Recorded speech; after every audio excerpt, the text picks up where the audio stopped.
सभापति पार्टी का अध्यक्ष आदरणीय पशुपति शमशेर राणाज्यू, पार्टी का अर्का आदरणीय अध्यक्ष डाक्टर प्रकाश चंद्र शीर्षस्थ नेताजीहरू, यहाँ उपस्थित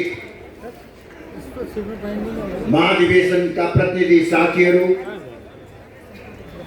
पार्टी का सहयोगी शुभचिन्तक साथीहरू, पत्रकार मित्रहरू, विभिन्न टेलिभिजन र अनलाइन सञ्चार माध्यमबाट विश्वभरि प्रत्यक्ष प्रसारण हेरिरहनु भएका सम्पूर्ण दाजुभाइ तथा दिदीबहिनीहरू, हामी हाम्रो गौरवशाली पार्टी राष्ट्रिय प्रजातन्त्र पार्टी को ऐतिहासिक एकता महाधिवेशन में उपस्थित भएका छौं। म सर्वप्रथम त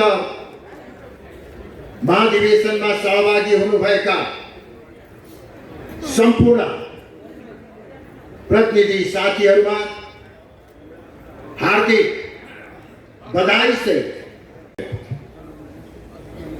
उहाँले सोध्नुभयो अनि तपाईहरुको यो एकता महाधिवेशन कति पटक हुन्छ भनेर सोध्नु। मैले उहाँलाई भने अब तपाईहरुलाई पार्टीको अर्को एकता महाधिवेशनमा हामी निमन्त्रणा गर्ने छैन,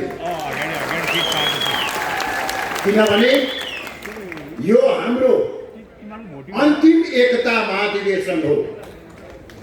वोटिङ भयो।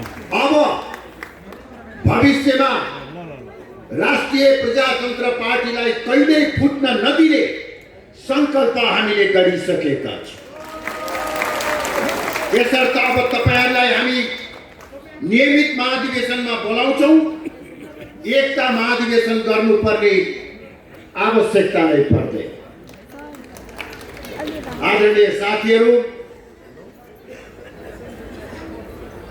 तत्कालीन राष्ट्रिय प्रजातन्त्र पार्टी र राप्रपा संयुक्त का बीच में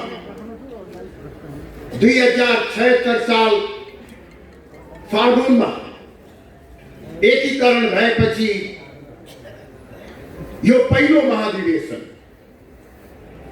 त्यसर्थ यो एकता महाधिवेशन, यो एकता महाधिवेशनले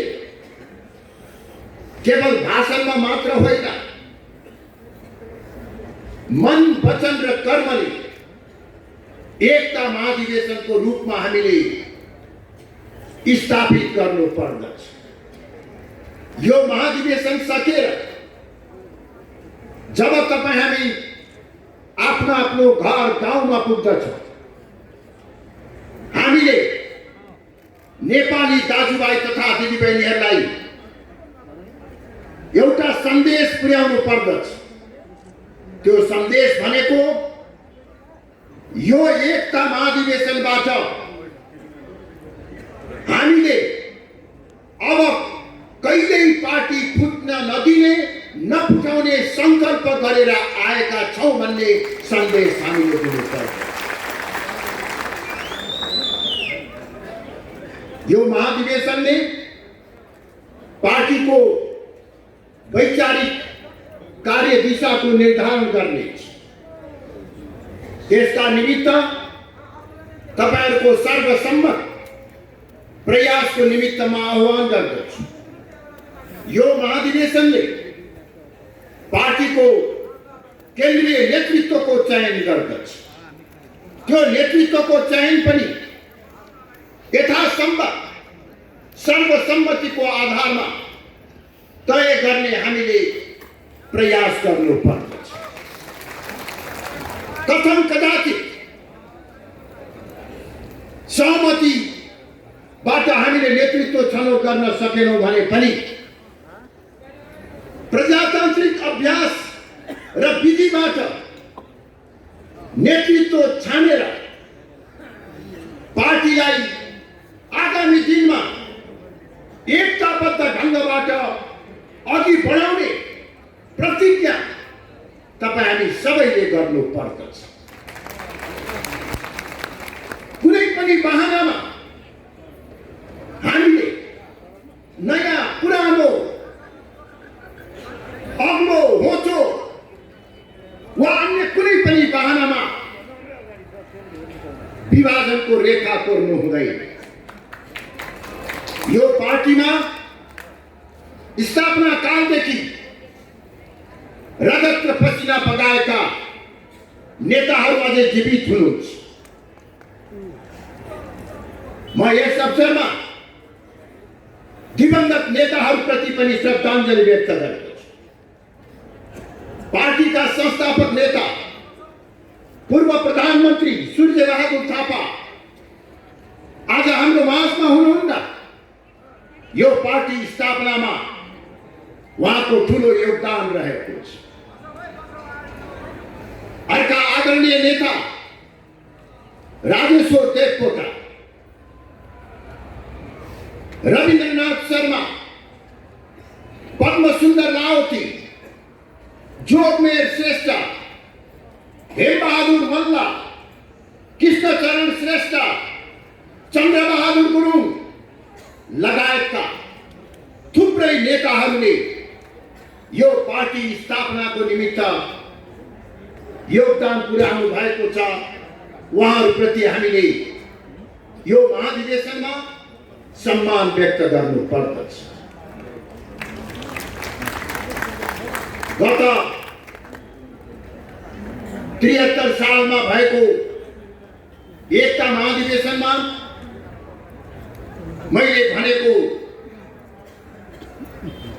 भनाइलाई फेरि एकपटक दोहोर्याउन चाहन्छु।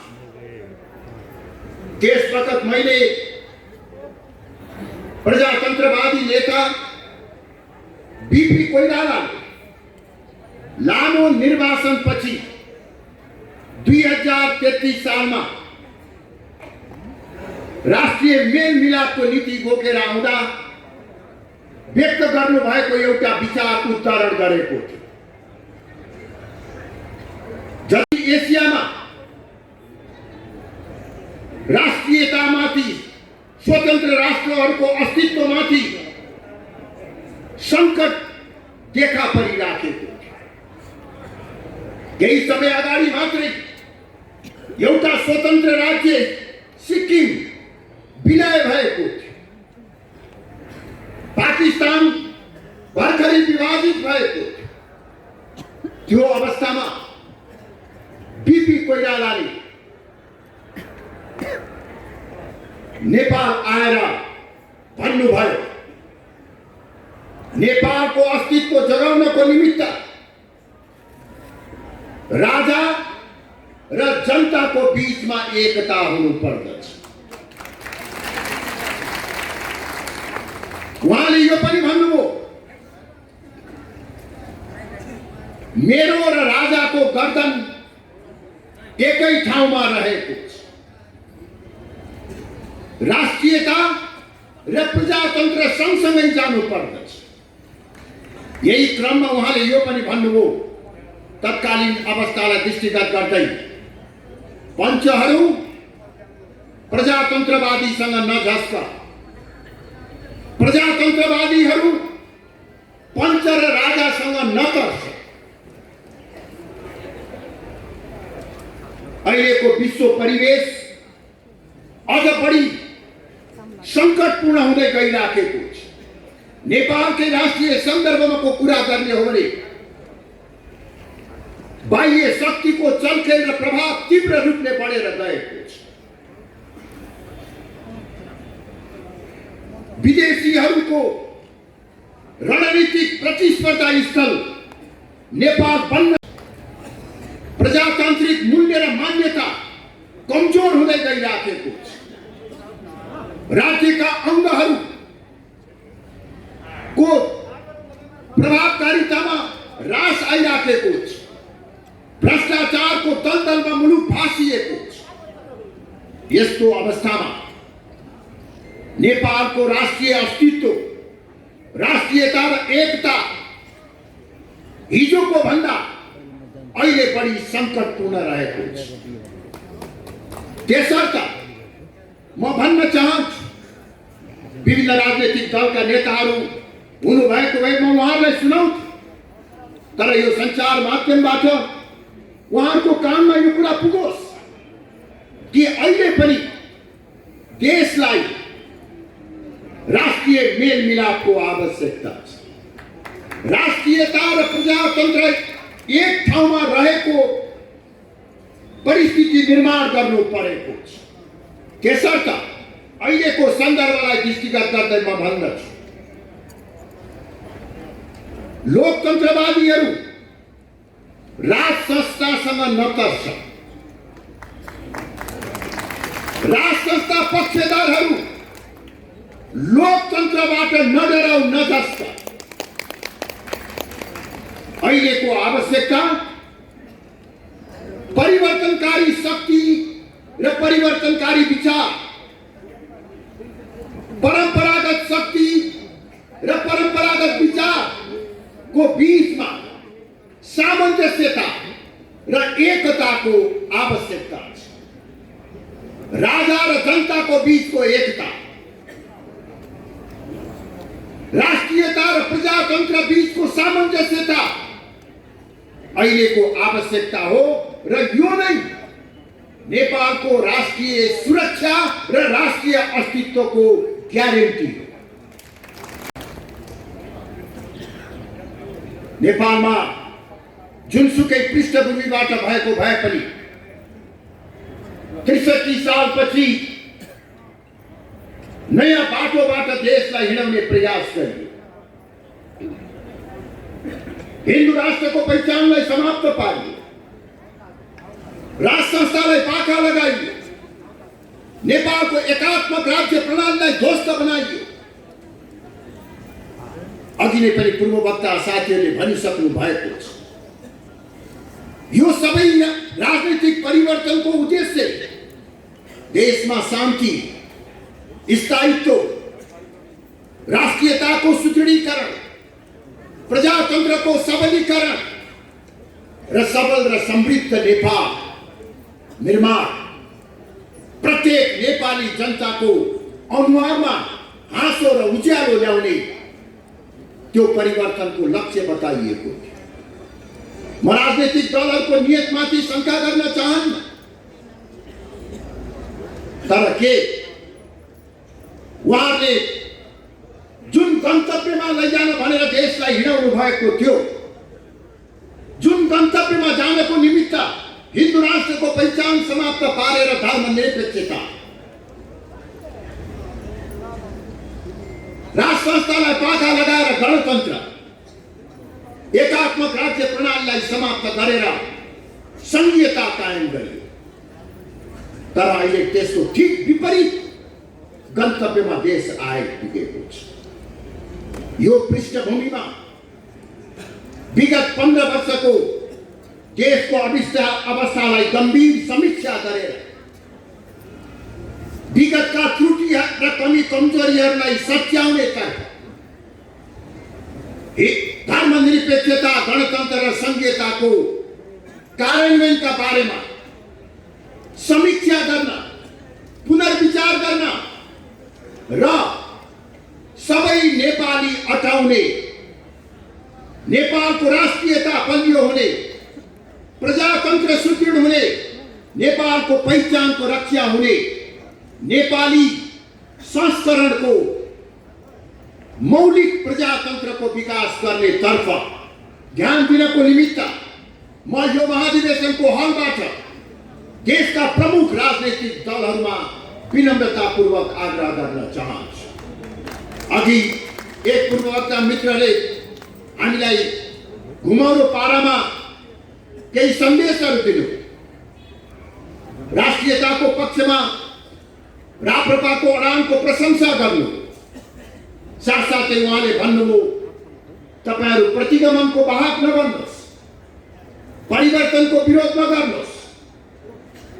म विभिन्न राजनीतिक दलका सम्मानित नेताहरू समक्ष यो सन्देश पुर्याउन चाहन्छु कि राप्रपा परिवर्तन विरोधी होइन, राप्रपा पुरानो व्यवस्थामा फर्कन खोजेको छैन। राप्रपाले खोजेको भनेको के हो भने सबै नेपाली अटाउने मौलिक प्रजातन्त्र, राजादेखि विप्लव माओवादीसम्म अटाउने राजनीतिक प्रणालीको निर्माण गर्नु, परिवर्तनकारी विचार र हाम्रो परम्परागत मूल्य र मान्यताको बीचमा सामञ्जस्यता खोजौँ। हामी पुरानो व्यवस्थामा फर्किने भन्दैन। 2063 साल भन्दा अघिको व्यवस्थामा फर्काउनको निमित्त राप्रपा खडा भएको होइन। राप्रपाले लिएको सर्वधर्म समभाव र पूर्ण धार्मिक स्वतन्त्रता सहितको हिन्दू राष्ट्र, राज संस्था सहितको प्रजातन्त्र, सुदृढ स्थानीय स्वायत्त शासनको विचार प्रतिगामी विचार होइन, परिवर्तनकारी विचार होइन, परिवर्तनको विरोधी होइन। हाम्रो मान्यता अग्रगामी र मध्यमार्गी विचार, परिवर्तनकारी शक्तिहरूको पनि विचार। तपाईहरु धार्मिक स्वतन्त्रताको पक्षमा हुनुहुन्छ, हामी त्यसलाई स्वीकार्न तयार छौं। तपाईहरु धार्मिक समानताको पक्षमा हुनुहुन्छ, हामी त्यसलाई स्वीकार्न तयार छौं। यो परिवर्तनकारी तपाईहरुको विचार हामीलाई स्वीकार्ने छ। यो सँगसँगै सदियौंदेखि कायम रहँदै आएको सनातन धर्मको रक्षा गर्ने र हिन्दू राष्ट्र स्थापना गर्ने काम सँगसँगै जान सक्दछ। यो असम्भव छैन। हामीले हिन्दू राष्ट्रको कुरा गरेर एउटा धर्मलाई मात्रै राज्यले विशेष संरक्षण र सुविधा दिनुपर्छ भनेको होइन। हामी कुनै धर्मका विरोधी होइनौं, सबै धर्मको हामी सम्मान गर्दछौं। तर नेपालीको पहिचानको रक्षा आवश्यक छ। नेपालीको पहिचान के हो? नेपाली भन्ने नाउँ हामीले किन पाएका छौं? यो मेचीदेखि महाकालीसम्मको भूगोलमा जन्मेको कारणले मात्रै हामी नेपाली भएको हो? यो नेपाली हुनमा सदियौंदेखि कायम रहँदै आएको हाम्रो सनातन धर्म, संस्कृति, परम्परा र मूल्य र मान्यताको हात रहेको छ। यही धरातलमा नेपालीको पहिचान बनेको छ। धर्मनिरपेक्षताको आडमा यो सनातन धर्म संस्कृतिलाई समाप्त पार्ने प्रयास भएको छ। यो कुरा हामीलाई स्वीकार्य छैन। यसैगरी राज संस्थाको कुरा गरेर हामीले निरङ्कुश राजतन्त्रको कुरा गरेको होइन।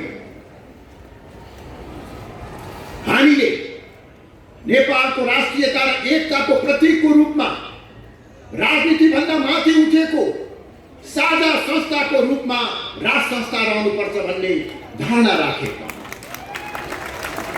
परिवर्तनकारी शक्तिहरूको लोकतन्त्र कायम गर्न हामीलाई आपत्ति छैन।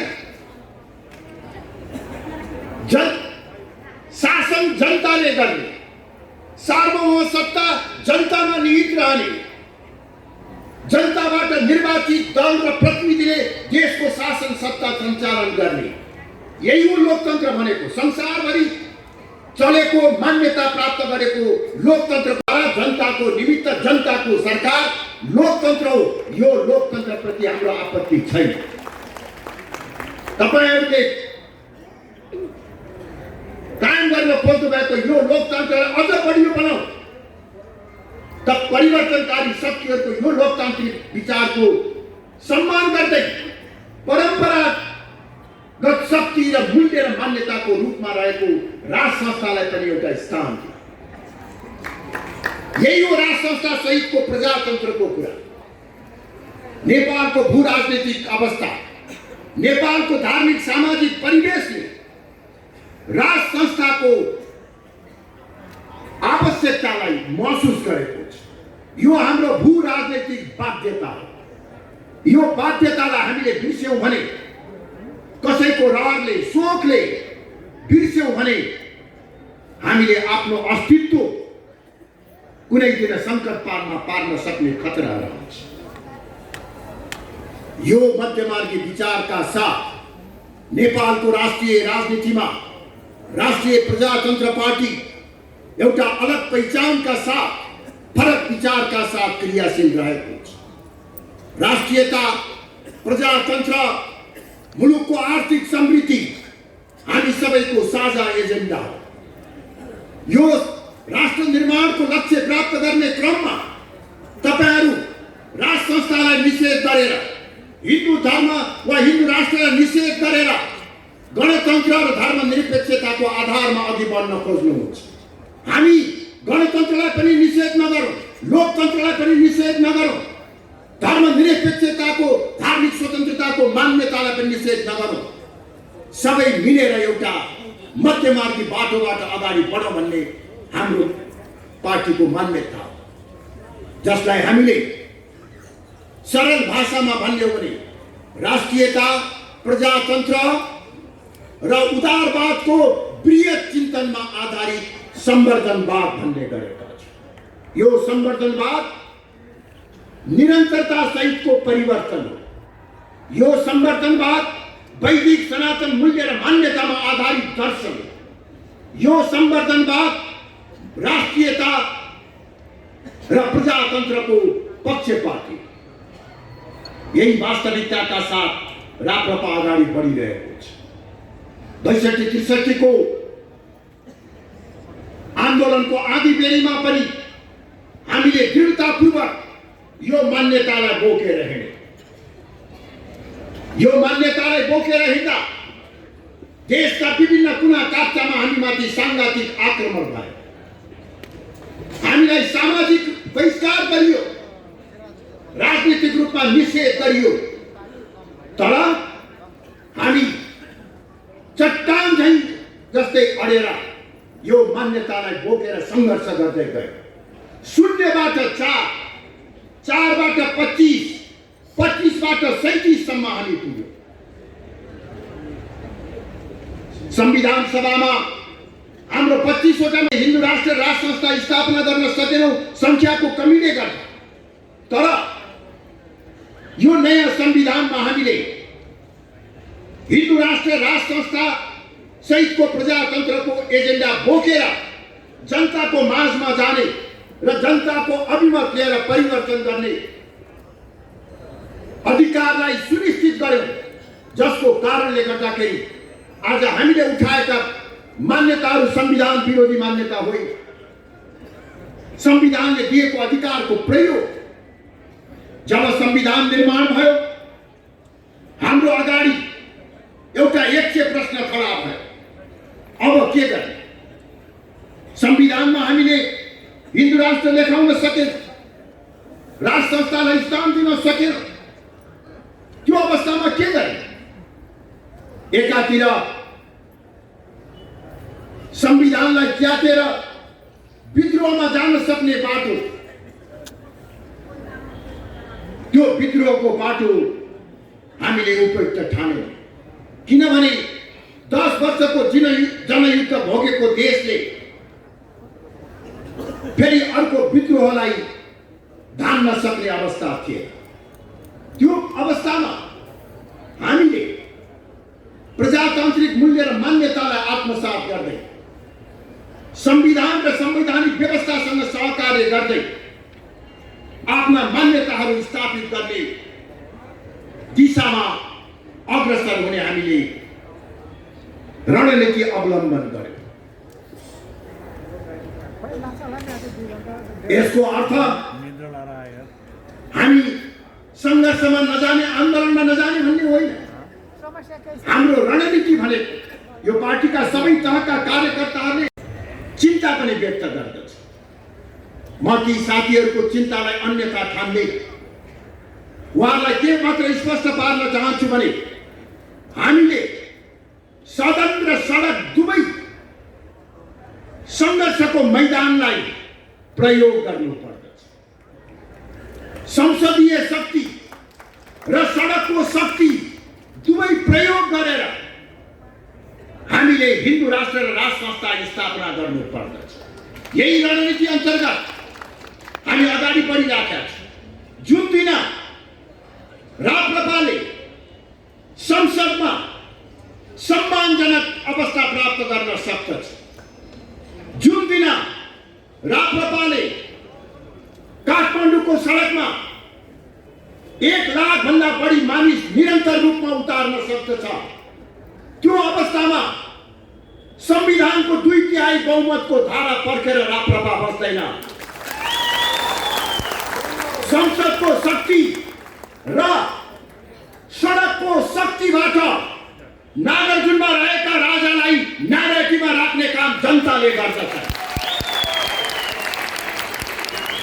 यसैले राप्रपाको अहिलेको नारा भनेको राजा आऊ देश बचाऊ होइन, हाम्रो नारा हाम्रो रणनीति भनेको भन्ने नारा। यसै गरी हिन्दू राष्ट्रको स्थापनाको निमित्त पनि हामीले केवल संविधानको 2/3 बहुमत पर्खेर बस्नुपर्ने जरुरी छैन। हिन्दू राष्ट्रको स्थापनामा तुलनात्मक रूपमा केही सजिलो छ, तर जुन दिन हामीले सडक र सदनको शक्ति आर्जन गर्दछौँ त्यस अवस्थामा हामी उपयुक्त बाटोबाट आफ्ना मान्यताहरू स्थापित गर्दछौँ। यही रणनीति बोकेर 73 सालपछि हामी अगाडि बढ्यौँ। त्यसको निमित्त हामीलाई लाग्यो एउटै विचार बोकेका पार्टीहरू अलग अलग बसेर यो लक्ष्य प्राप्त हुन सक्दैन। समान विचारधारा भएका पार्टीहरू एक ठाउँमा आउनु पर्दछ। एक ठाउँमा आयो भने हाम्रो शक्ति दोब्बर तेब्बर हुन्छ। यही मान्यताका साथ 2073 साल भदौ महिनामा हामीले तत्कालीन राप्रपाका अध्यक्ष पशुपति शमशेर राणा, तत्कालीन राप्रपा नेपालको अध्यक्षको नाताले मैले हस्ताक्षर गरेर ऐतिहासिक पार्टी एकता सम्पन्न गर्यो। तपाईहरु सबैको भव्य उपस्थिति र जोश जागरका साथ हामीले 2073 साल फागुनमा ऐतिहासिक एकता महाधिवेशन सम्पन्न गर्यो। त्यो महाधिवेशनमा देखा परेको जोश उमङ्ग हाम्रा आँखा अगाडि अहिले पनि छाड्न छ। हामीमा धेरै ठुलो आशा विश्वास, तर दुर्भाग्यवश त्यो एकतालाई हामीले 4-5 महिना पनि कायम गर्न सके। त्यसको कारणले गर्दा एकता भाँडियो। त्यसमा म विस्तृत रूपले चर्चा गर्न चाहन्छु। आज 4 वर्षपछि यो महाधिवेशन हुन लागेको अवस्थामा म तपाईहरुलाई यति मात्र भन्न चाहन्छु, तपाईहरुले जुन विश्वासका साथ मलाई केन्द्रीय अध्यक्षमा जिताउनु भएको थियो, पार्टी एकता कायम राख्न नसकेकोमा आत्मआलोचना साथ म तपाईहरुसँग क्षमा याचना गर्छु। त्यो मेरो नैतिक जिम्मेवारी हो। अरूलाई म दोष दिन चाहन्न। कसका के कारण थिए, कसरी पार्टी विभाजन हो, त्यसको इतिहास लेखेर म नैतिक रूपले जिम्मेवार छु। र आज मेरो कार्यकाल समाप्त हुनु अगावै 3 टुक्रामा विभाजित भएको राष्ट्रिय प्रजातन्त्र पार्टीलाई फेरि एकीकरण गरेर यो एकता महाधिवेशन गराउन सक्षम भएकोमा मलाई हर्ष मात्र होइन, गौरवको अनुभव हुन्छ। एउटा चुनाव हार्दैमा पार्टीको सिद्धान्त मर्दैन। एउटा चुनावमा असफल हुँदैमा राष्ट्रिय प्रजातन्त्र पार्टी कमजोर भयो भन्ने हीन मानसिकता कसैले पनि राख्नु हुँदैन। राजनीतिक दलको आरो अवरो क्रममा हामीले देखेका छौँ।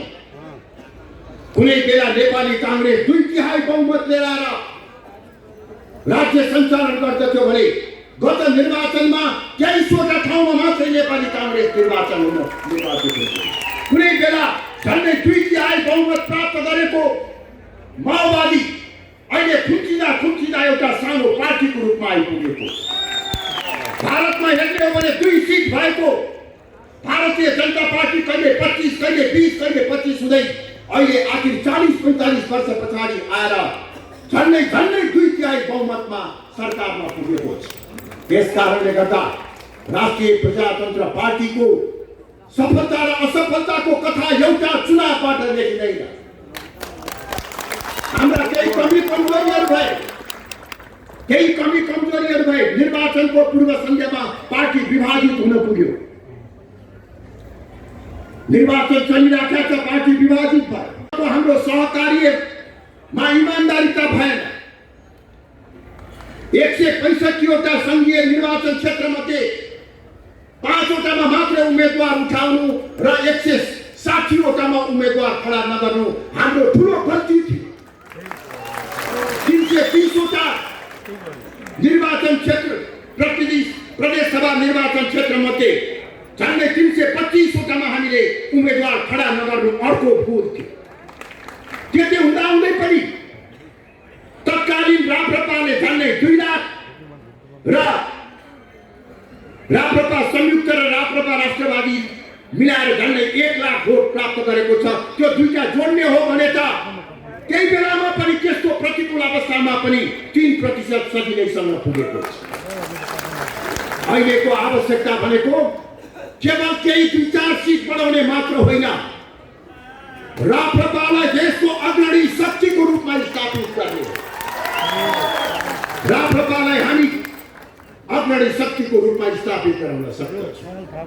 वास्तवमा त्यही परिकल्पना, त्यही सपना बोकेर हामीले 2073 सालमा पार्टी एकीकरण गरेका। त्यो बेलामा एक्लै हुँदा पनि राप्रपा नेपालले ठुलो उचाइ पुर्याइसकेका थियो। तर एक्लैले हुँदैन, मिलेर हामीले काम गर्न पायौँ भने अझ त्योभन्दा बढी उचाइमा पुर्याउन सकिन्छ। हिन्दू राष्ट्र राष्ट्र संस्था स्थापना चाँडोभन्दा चाँडो हाम्रै कार्यकालमा गर्न सकिन्छ भन्ने सपना बोकेर हामीले एकता गरेका। तर दुर्भाग्यवश एकता अडाएर राख्न सकेन र निरन्तर झन्डै 2-2.5 वर्षको मेहनतपछि कैयौं सम्झौता गरेर, केही त्याग गरेर, केही असहज व्यवस्था गरेर भए पनि आज फेरि पार्टी एक भएको छ। अब पार्टी एकता कहिल्यै खल्न नखल्बनिने, अब भविष्यमा पार्टी कहिल्यै नटुक्र्याउने, टुक्रिन नदिने हामी 3 जनाले। यसैले तपाईहरु ढुक्क हुनुहोस्। आदरणीय पशुपति शमशेर जबरा, डाक्टर प्रकाश चन्द्र लोहनी जो यो पार्टीका खम्बा हुनुहुन्छ, यो पार्टीका सम्पदा हुनुहुन्छ, उहाँहरूबाट विगतमा हामीले धेरै ठुलो महत्त्वपूर्ण योगदान प्राप्त गरेका छौँ। अहिले निर्वाचन नलड्ने घोषणा गर्नु भएको छ, तर उहाँहरूको मार्गदर्शन, उहाँहरूको सक्रिय भूमिका आगामी केही वर्षसम्म रहन सक्दछ। म उहाँलाई आग्रह गर्न चाहन्छु, हामी एउटा फेरि अधुरो सपना बोकेर हिँडिराखेका छौँ। हिजोको अधुरो काम पूरा गर्नको निमित्त पार्टी एक गरेका छौँ। त्यो अधुरो काम र त्यो अधुरो सपना एक्लैले पूरा गर्न सक्ने भएको भए म फेरि पनि पार्टी एकता गर्दैनथे। तपाईहरुको सहयोगको आवश्यकता पर्छ, तपाईहरुको मार्गदर्शनको आवश्यकता पर्छ भन्ने ठानेर हामीले एकता गरेका छौँ। अब हामी सबै मिलेर म सबलाई आह्वान गर्न चाहन्छु। हाम्रो पार्टीले केही उदयमान नेताहरू तयार गरेको छ, केही लोकप्रिय नेताहरू तयार गरेको छ, केही क्षमतावान नेताहरू तयार गरेको छ। अहिले हामी सबै मिलेर यो पार्टीका संस्थापक नेता लोकेन्द्र बहादुर चन्द, जसको यो पार्टीको स्थापना कालदेखि नै महत्त्वपूर्ण योगदान दिँदै आएको छ, वयोवृद्ध उमेरमा पनि पार्टीलाई हौसला प्रदान गर्नुहुन्छ। उहाँदेखि लिएर सबैभन्दा कान्छा उमेरका पार्टीका कार्यकर्ता साथीहरू एक ढिक्का भएर यो पार्टीलाई एकपटक जुरुक्कै उठाउँ, एकपटक जुरुक्कै उठाउँ। हिजो इतिहासका विभिन्न कालखण्डमा, विभिन्न परीक्षामा खरो उत्रेका यो नेतृत्व पंक्ति छ। हामीहरू पशुपतिजी, प्रकाशजीको मेरोभन्दा 10-12 वर्ष लामो राजनीतिक इतिहास छ, मेरो पनि झन्डै 45 वर्षको राजनीतिक इतिहास यात्रा छ। तर हामीलाई राजनीतिक रूपमा हाम्रा केही निर्णयहरू विवादास्पद भयो होला, हाम्रा यदाकदा क्रियाकलापहरू आलोचना भयो होला, तर यो नेतृत्व पन्थीलाई बेइमानी गरेको, भ्रष्टाचार गरेको, ब्रह्मलुट लगा गरेको कसैले आरोप लगाउन सक्दैन। यो इमान र जवान भएको राष्ट्रवादी नेतृत्व पन्थी हामीसँग छ। हामीसँग सशक्त विचार छ। समय काल परिस्थितिले प्रमाणित गरेको विचार छ। त्यसर्थ कुनै पनि बहानामा विभाजनको रेखा नकोलिकन सबै एकजुट भएर लाग्यो। राप्रपा अहिले सबभन्दा कमजोर छ। यो कमजोरी भन्दा तल जाने ठाउँै छैन। छ त भन्नुहोस्, अब यो भन्दा तल कति जाने? अब त माथि जाने हो। 4 वर्ष धैर्य गर्नुहोस्। हामी सबै मिलेर एउटा बलियो पार्टी बनाएर युवा पुस्तालाई हस्तान्तरण गरेर अगाडि बढ्न तयार। त्यो एकताको निमित्त आह्वान गर्दै सहमति र सर्वसम्मतिको आधारमा नेतृत्व चयन गरेर यो देशमा राप्रपालाई एउटा जागरुक शक्तिको रूपमा, राष्ट्रियताको पहरेदारको रूपमा यो पार्टीलाई स्थापित गर्न त्यो सम्भव छ। यो महाधिवेशनले त्यस दिशातर्फ महत्त्वपूर्ण योगदान पुर्याउन सकोस्। प्रत्येक साथीहरूको व्यक्तिले आफ्नो विवेकको प्रयोग गर्नुहोस्। कुनै पनि किसिमको प्रभावमा नपरिकन अहिलेको आवश्यकताको पहिचान गर्नुहोस् र राष्ट्रिय प्रजातन्त्र पार्टीको एकताको पक्षमा यो महाधिवेशनले निर्णय गर्न सकोस्। यो महाधिवेशन पार्टीको इतिहासमा कोसे ढुङ्गा बन्न सकोस् भन्ने आग्रह गर्दै म बिदा हुन चाहन्छु। तपाईहरु सबैमा धन्यवाद। जय राष्ट्र, जय जनता।